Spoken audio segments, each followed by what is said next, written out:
Halo teman-teman sekalian, terima kasih sebelumnya udah mampir ke video ini. Sekarang saya mau membahas tentang Injil Kerajaan. Sebelumnya kalian udah pernah dengar belum sih tentang Injil Kerajaan itu sendiri? Injil Kerajaan Surga, Injil Kerajaan Tuhan Yesus.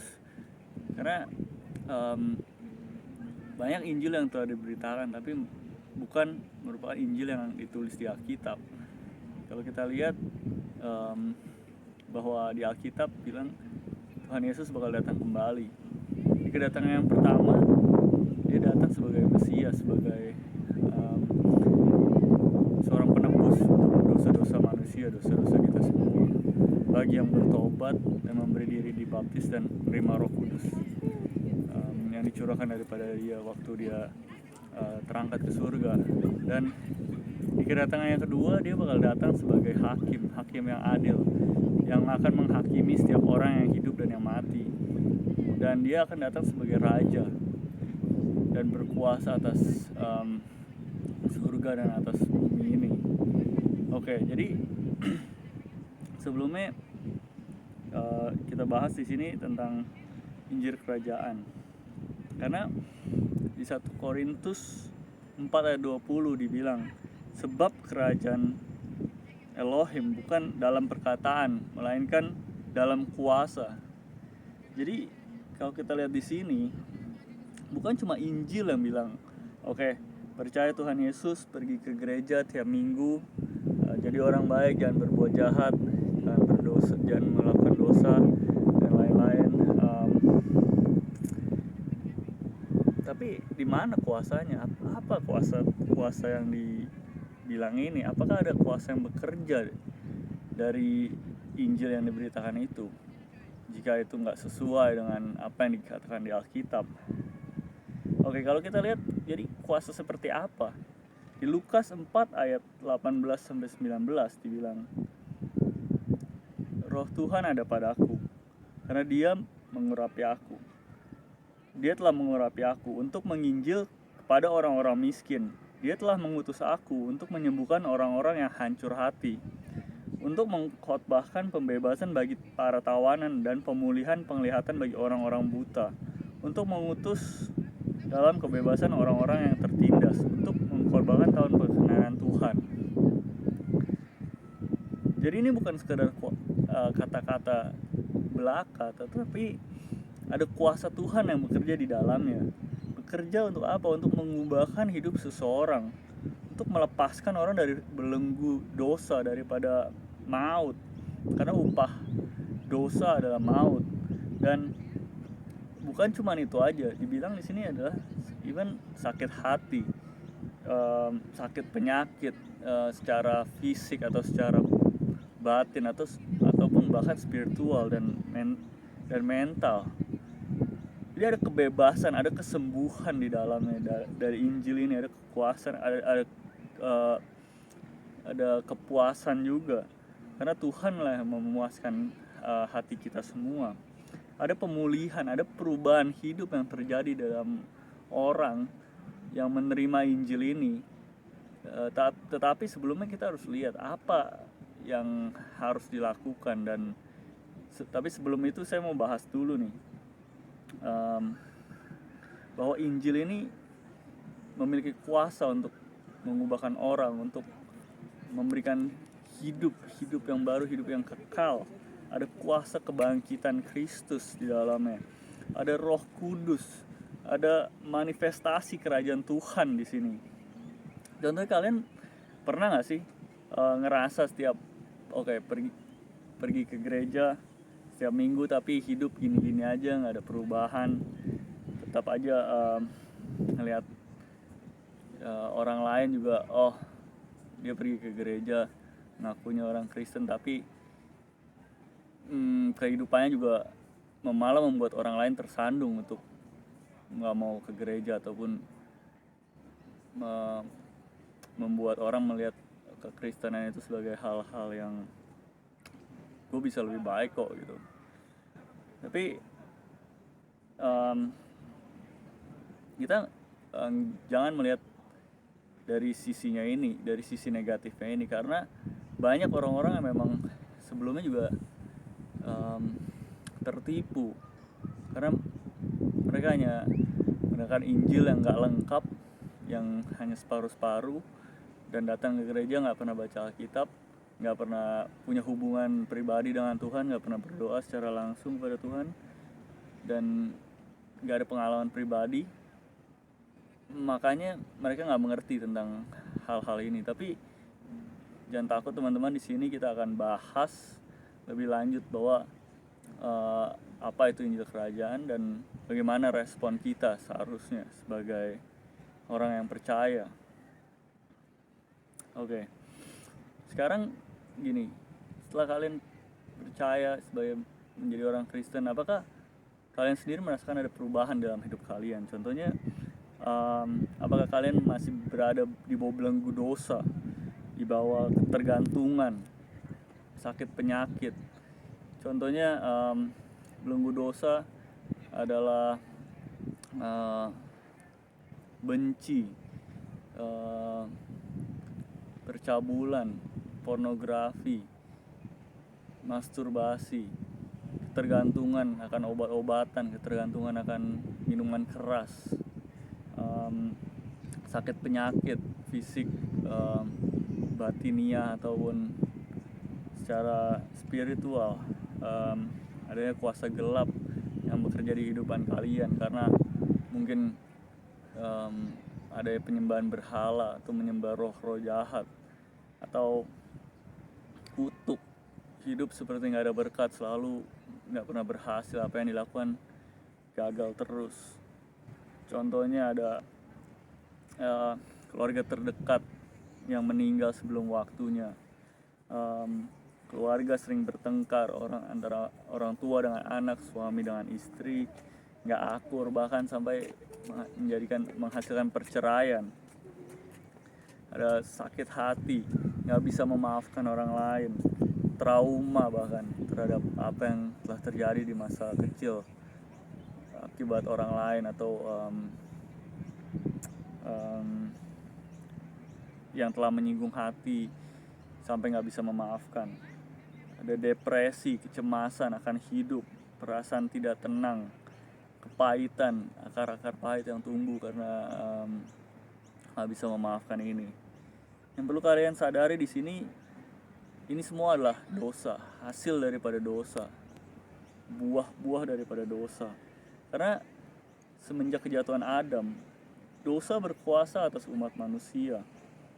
Karena tubuh jasmani kita ini terjual di bawah kuasa dosa, di bawah hukum dosa. Maka dari itu, gak ada orang yang bisa menyelamatkan dirinya sendiri, karena semua udah di bawah kuasa dosa dan kehilangan kemuliaan Tuhan. Jadi juga jangan ada yang berpikir, oh saya gak pernah kok melakukan hal-hal buruk kayak membunuh orang atau memperkosa orang atau apapun itulah yang kelihatannya nggak baik atau yang melanggar hukum. Dan ini semua ini karena hanya kita membandingkan diri kita dengan orang lain, bukan dengan standar Tuhan. Karena coba kalian sebenarnya pernah gak sih, bahkan walaupun bohong kecil, bohong putih, atau untuk menyelamatkan diri sendiri, atau untuk menyelamatkan orang yang kita sayangi, atau mencuri pen waktu masih kecil contohnya, atau permen atau apapun itulah, atau pernah nggak sih membenci seseorang walaupun nggak kita lampiaskan di luar tapi di dalam hati, atau melihat seorang wanita atau pria dengan birahi. Well, saya rasa semua kita pernah melakukan hal ini. Anda bukan untuk menghakimi, tetapi memang ini yang ditulis di Alkitab, dan pasti semua orang juga pernah melakukan hal ini. Oke, di Roma 3 ayat 23 dibilang, sebab semua orang telah berdosa dan kekurangan kemuliaan Tuhan. Dan Tuhan juga bilang, Tuhan Yesus bilang di Matius 5 ayat 21-22 lalu 27-28, Kamu telah mendengar apa yang dikatakan kepada mereka zaman dahulu, jangan membunuh, dan siapa yang membunuh dia pantas berada dalam hukuman. Namun aku berkata kepadamu bahwa setiap orang yang menjadi marah tanpa sebab terhadap saudara, dia pantas berada dalam hukuman. Dan siapa yang berkata kepada saudara neraka, dia pantas berada di hadapan Sanhedrin. Dan siapa yang berkata dulu, dia pantas berada di dalam api neraka.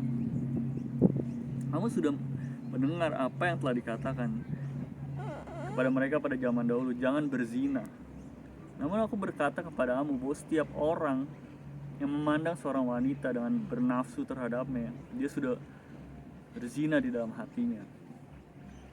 Jadi jangan kita menipu diri kita sendiri bahwa mengira kita orang baik karena kita nggak pernah melakukan hal-hal yang mungkin menurut standar kita nggak baik. Contohnya membunuh atau memperkosa atau berzina. Tetapi dalam hati kita aja, walau kita udah melakukan itu menurut standar Tuhan, kita udah berdosa dengan sama seperti membunuh dan berzina. Jadi jadi bagaimana sekarang? Apa kabar baiknya? Yaitu bahwa Tuhan telah datang ke dalam dunia ini untuk menyelamatkan kita daripada dosa-dosa kita. Dan lalu apa respon kita sekarang mengenai kabar baik ini, mengenai Injil kerajaan Tuhan Yesus ini? Yaitu di Kisah Para Rasul ayat 2 pasal 2 di ayat yang 37 sampai 39.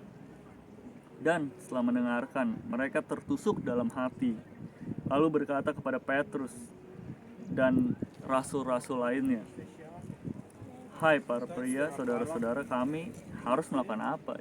Apa yang harus kami lakukan?" Dan di sini Petrus bilang, dan Petrus menjawab kepada mereka, "Bertobatlah dan biarlah masing-masing kamu dibaptis dalam nama Tuhan Yesus untuk menghapuskan dosa-dosamu. Dan kamu akan menerima karunia Roh Kudus. Sebab janji ini adalah bagimu dan anak-anakmu, bahkan bagi semua orang yang masih jauh." Itu sebanyak yang Tuhan kita memanggilnya.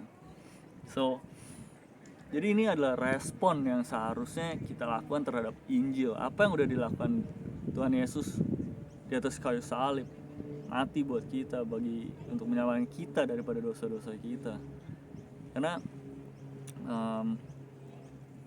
yang banyak orang salah kaprah, orang mengira bahwa kita diselamatkan daripada neraka. Ya memang secara nggak langsung, karena upah dosa adalah maut, yaitu masuk neraka. Tetapi Tuhan di sini datang, dibilang di Matius, seorang anak laki-laki akan lahir dan kamu akan memberi nama dia Yesus, sebab dia yang akan menghapuskan, menyelamatkan orang-orang daripada dosanya. Dan bagaimana? Yaitu dengan bertobat, yaitu dalam kata aslinya metanoia, yaitu perubahan pikiran, ubah pikiran kalian. Yang tadi kalian mencintai dosa-dosa kalian, sekarang ada perubahan di dalam pikiran. Saya nggak mau berbuat dosa lagi, saya nggak mau lagi melakukan hal-hal kayak gitu lagi. Ini menyakitkan hati Tuhan, dan ini ada menghasilkan suatu namanya kesedihan di dalam hati kita, suatu perubahan di dalam hati kita bahwa ini dosa, dan mengakui bahwa ini tuh dosa, ini perbuatan dosa. Contohnya penyembahan berhala,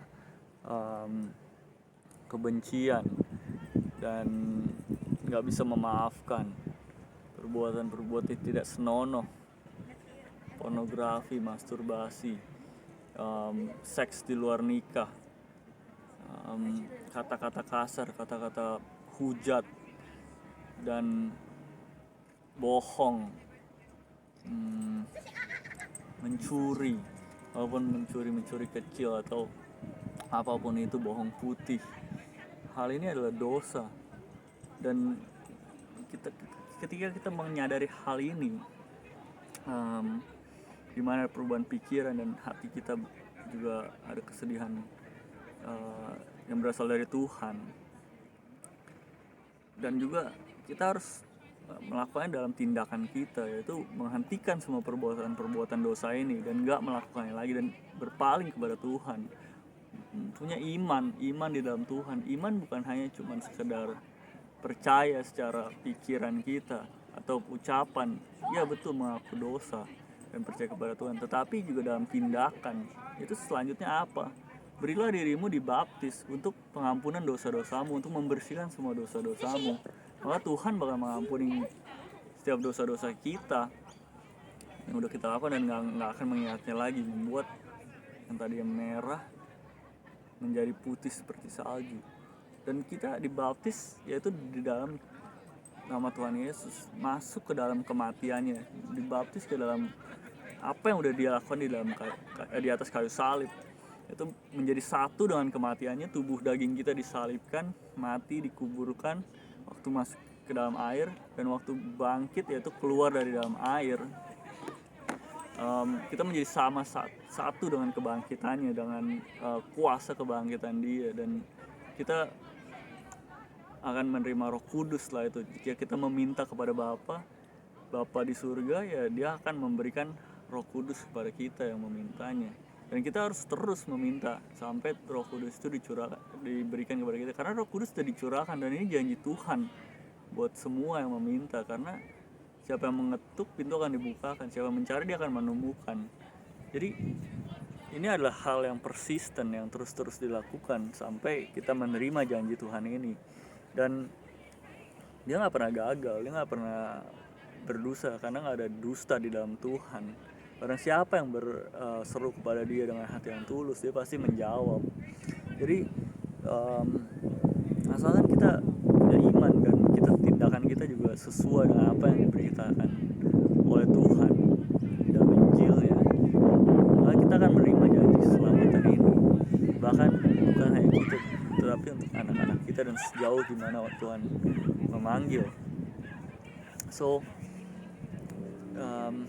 Jadi ini adalah respon yang seharusnya kita lakukan. Jadi jangan mau dibohongin teman-teman oleh Injil yang gak lengkap, oleh hanya separuh-separuh, atau oke, datang ke gereja percaya sama Tuhan, kamu udah selamat bro, hidup yang kekal. Di sini banyak terjadi penipuan oleh dimana karena tradisi atau karena percaya kepada orang lain, pastor atau siapapun itu, tapi nggak pernah baca Alkitab kita sendiri. Dan ini akan sangat membahayakan keselamatan kalian sendiri. So kita bakal bahas di video berikutnya mengenai apa itu iman, apa itu pertobatan, apa itu baptisan, apa itu Roh Kudus, dan tentu dengan karunia-karunia Roh Kudus seperti bahasa roh, nubuat dan lain-lain. Dan